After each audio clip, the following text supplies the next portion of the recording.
Hamza is one of Americans for Peace Now's summer interns. He is from Dora, a town in the West Bank, and he is part of APN's joint internship program with American Task Force on Palestine, which hosts an Israeli intern. Back home, Hamza works with Yalla, an organization that brings Israeli and Palestinian youth together. Thank you for doing this interview. What is Yalla, and what is the work that you do with them? Okay, Yalla Young Leaders is basically a Facebook, started as a Facebook page that tried to reach out to the youth in the Middle East on the topic of peace and ending the Israeli-Arab conflict.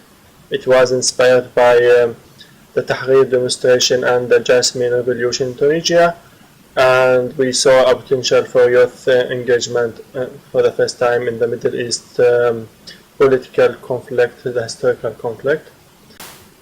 The page became a platform where people could meet, talk, and friend each other, sometimes fight each other, but the most important thing that they talk to each other. And what inspired you individually to get involved? Well, my life under the occupation and my suffering, my need to have a better life. I believe my people and me personally deserve a better life. I don't think the previous tools that was used to change the situation were helpful, and I see a need, similar interest on the Israeli side for having the two-state solution.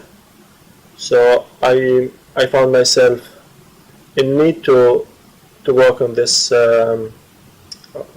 field and on that way.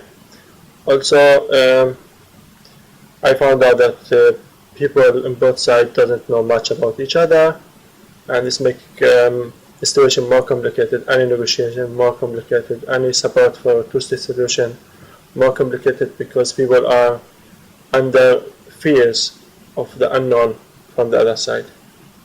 So it's a responsibility as a Palestinian to, when I see our potential, when I see opportunity for change, to go for this change.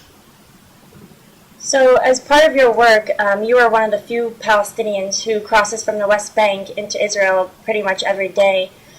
Based on your interactions with Israeli youth, how do you perceive how they relate history to their understanding of the conflict? And vice versa, how do Palestinian youth use history to frame their understanding of the conflict? Well, let me start with the Palestinian part. Well, my generation, actually the generation of the Oslo Accord and the end of the First Intifada, where people are starting to dream of the two-state solution and having statehood 5 years after the Oslo Agreement, but this didn't happen, so people grew up of a failure of the peace process. And the beginning of the Second Intifada, and they left the Second Intifada, they didn't get any opportunity to meet the Israeli side. They listened to themselves only. They lived the atmosphere of being attacked by Zionism and America and all the unknown people, all the people who we didn't could reach agreement with them. At that time, it was the war with Iraq, the 9/11 situation. People just listened to their Nakba, to their narrative, and with this hope, they feel they were attacked, and they will still live under attack from the Israeli side. There's no way to escape from this. You might need to die by dignity, because anyway you're dying. So this is how people perceived the conflict, and this is how they fought desperately against the army jeeps while they are teenagers and they can't do anything for the army jeep. But for them, this is the best chance to die in dignity, for example.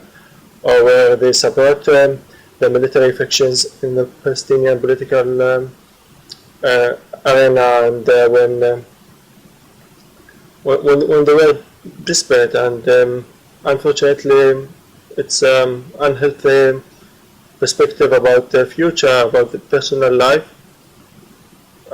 It's quite surprising when I carry another story from the Israeli side, when I tell them about friends I meet in Israel, a nice waiter in a coffee shop, about my conversation in the past with somebody, a nice person from Israel. They don't believe that there's somebody who doesn't want to kill them. It's hard for them to believe that. They're used to the angry soldier on the checkpoint. And you touched on this a little bit already in terms of why you got involved in the issue. You said that each side really doesn't know a lot about each other. I was going to ask you, how much do you think each side knows about the other? When you do meet with people, is it kind of just these stereotypes that you encounter, or are you surprised by what some people do know, or is it kind of you always have to keep educating? It's a stereotype. It's a people that they think they are sure about the other side, or they're not sure. They think, for example, they tell me people in Gaza are all Hamas, for example. It's an assumption. They did, and they never met anyone from Gaza, and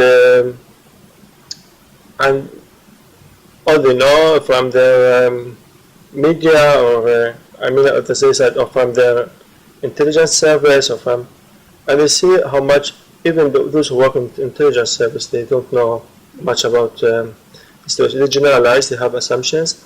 They are more with abstracted information about the other side. On the Palestinian side, well, some people know from their fathers and uncles who used to work in Israel about the Israeli side and how they used to work with the Israeli side. They know them from unequal. Their parents carried an experience, nice experience with the Israelis, where they used to work to each other, but they don't know much about the history and politics of this other side. Mm-hmm. So even sometimes they have a nice knowledge about the other side, it's not enough. Generally speaking, they don't know much. Mm-hmm. They know very little about the other side.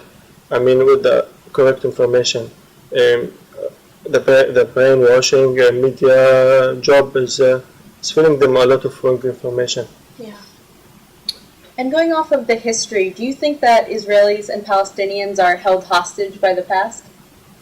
Well, yes, I think still many of the young people still see the conflict as zero-sum game, as 1960 or 1948 starting point.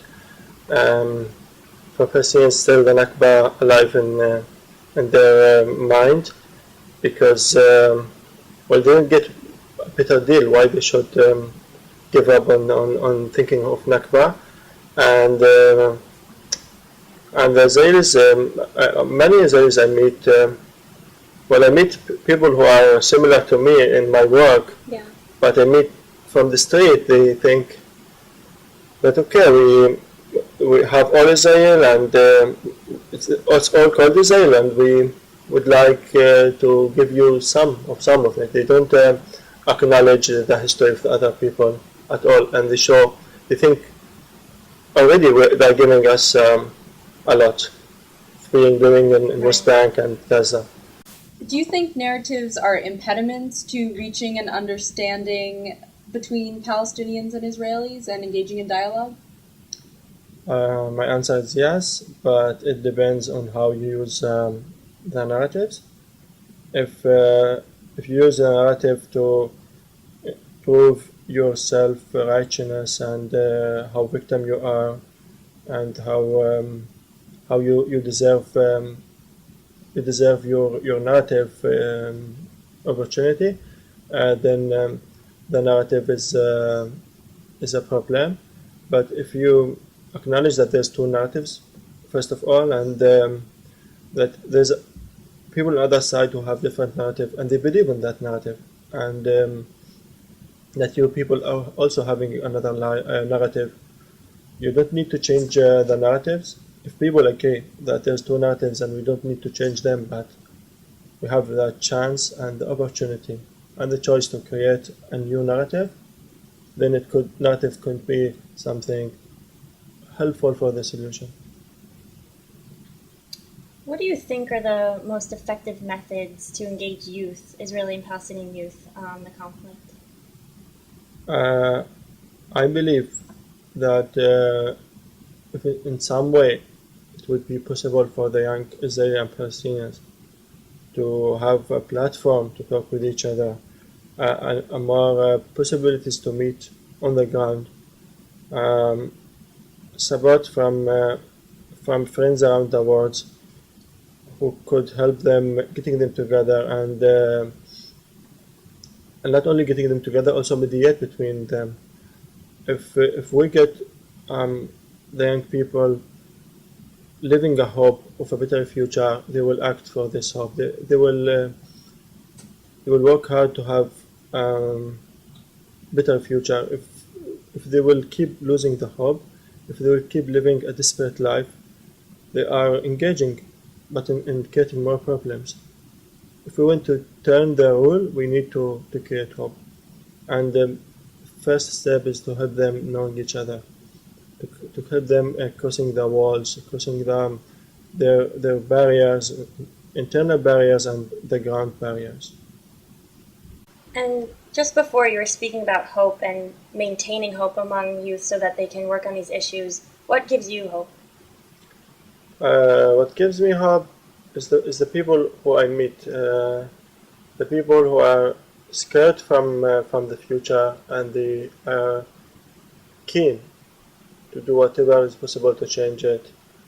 The history of how the world changed many times, how the world gave a just and a fair situation to many people. I'm inspired of the American story, for example, and how the white and the black helped each other to end the slavery, and how South Africa ended the apartheid system. How many Israelis are now living a hard situation. They are calling me and making sure that I feel well, and that they're not happy with the situation. And simply we have sympathy, and we have shared the dream of a better future.